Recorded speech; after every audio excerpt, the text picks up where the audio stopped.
Alright you guys, today we're going to check out how to make some wavy warped lines here in Illustrator.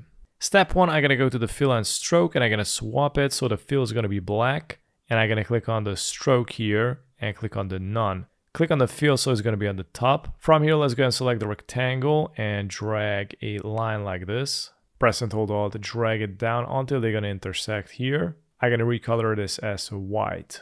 Let's select both lines, press and hold Alt, drag it down, also press Shift to isolate and make sure to intersect. Press Ctrl D to duplicate to create more copies.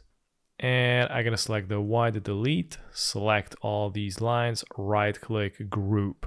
And I'm gonna select the black color and I'm gonna go and create a rectangle like this. Make sure that the rectangle is on the top, right click, arrange, bring to front. Let's go and select both, go to the object.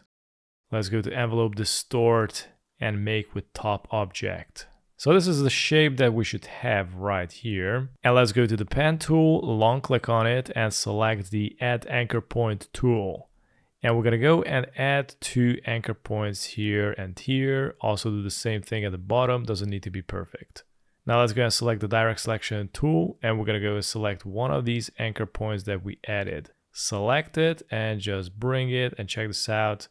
It is going to warp like that. And I'm going to select another one and warp it into the opposite direction, and maybe this, until it's going to be really interesting. After you're satisfied with the results, you also can add some shadings there. So let's go and select the normal pen tool, and I'm going to go to the gradient, select the gradient, and make here a section for the shadings.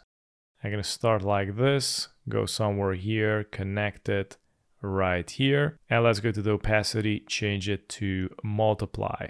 Press the letter G, and this way you add the shadings. And this is how I warp these abstract lines here in Illustrator. Thanks for watching.